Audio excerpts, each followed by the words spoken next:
Good morning students. आज हम कक्षा 10 विज्ञान साइंस का महत्वपूर्ण टॉपिक अम्ल क्षार एवं लवण पार्ट 6 लेकर आए हैं। इसके पहले हम 1 to 5 पार्ट तक जो हमने वीडियो अपलोड कर चुका है, उसमें जो आप देख सकते हैं अम्ल की परिभाषा, अम्ल के गुण, अम्ल के उपयोग, इसी प्रकार से क्षार की परिभाषा, क्षार के रासायनिक और भौतिक गुण और क्षार के उपयोग, इस प्रकार से अब लवण बनने की प्रक्रिया, उदासीनीकरण की प्रक्रिया, पीएच वैल्यू, पीएच मान, ठीक है, पीएच स्केल पर चर्चा कर चुके हैं। आज हम विभिन्न पदार्थों का पीएच मान बताएंगे कि किस किन पदार्थों का पीएच मान कितना होता है। कभी कभी कंपटीशन में पूछ देता है कि नींबू के रस का पीएच वैल्यू या पीएच मान कितना होता है, टूथपेस्ट का पीएच मान कितना होता है, रक्त का पीएच कितना होता है। तो परीक्षा के दृष्टिकोण से बहुत ही इंपॉर्टेंट है, क्योंकि हम जानते हैं कि अम्ल के लिए जो पीएच वैल्यू होता है वो 7 से कम होता है। अम्ल के लिए पीएच मान कितना होता है? 7 से कम होता है। और क्षार के लिए पीएच मान 7 से अधिक होता है। और उदासीन विलयन का पीएच मान कितना होता है? 7 होता है।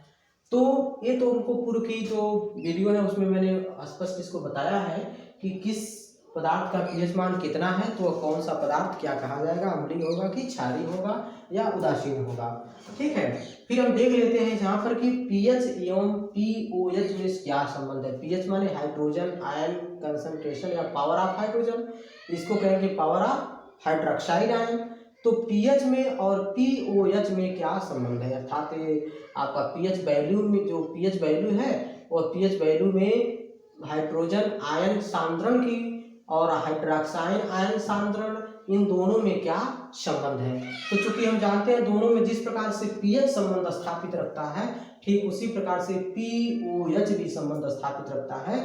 दोनों के लिए एक ही प्रकार का फार्मूला यूज कर सकते हैं। जैसे पीएच बराबर क्या होगा? -10H+, यानी जो पीएच वैल्यू होती है वह हाइड्रोजन आयन सांद्रण के ऋणात्मक लघुगणक के बराबर होती है। और इसी प्रकार से पीओएच यानी किसी विलयन का हाइड्रोक्साइड आयन का जो सांद्रण होगा वो क्या होगा?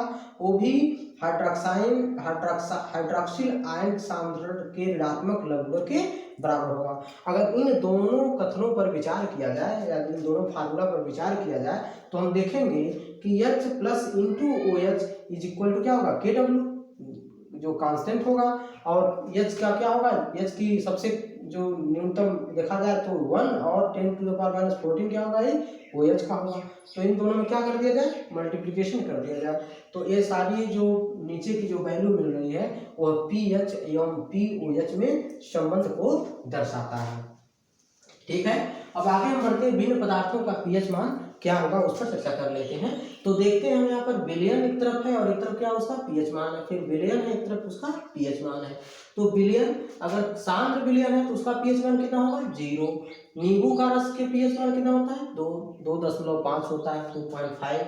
इसी तरह से मृदु पेय, जो भी हम पेय पदार्थ जो मृदु पेय है उसका पीएच वैल्यू होता है 6.0 होता है। शुद्ध जल का पीएच मान, जो शुद्ध जल जो हम लोग पीते हैं वह शुद्ध जल जो होता है उसका जो पीएच वैल्यू होती है वो 7 होती है।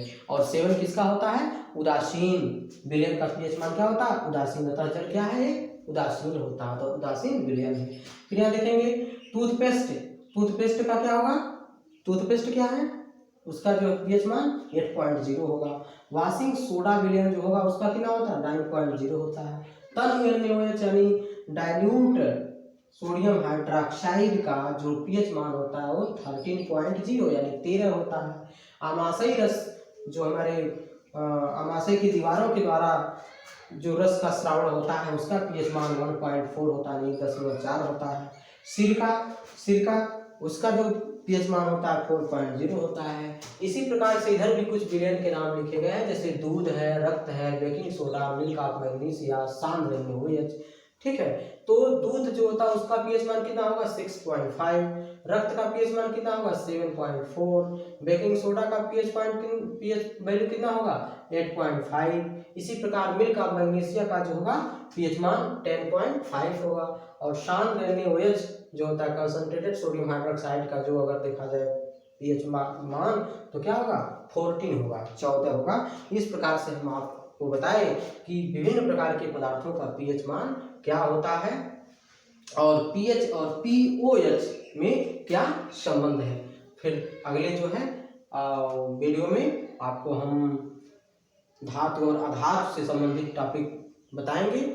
आने वाले समय में आपको धातु और अधातु से महत्वपूर्ण जानकारी मिलेगी जो कंपटीशन में पूछी जाती है और परीक्षा के दृष्टिकोण से भी बहुत महत्वपूर्ण है। इसलिए आप साइंस और सक्सेस चैनल को सब्सक्राइब करें और शेयर करें ताकि आपको अच्छी से अच्छी वीडियो मिलती रहे। धन्यवाद।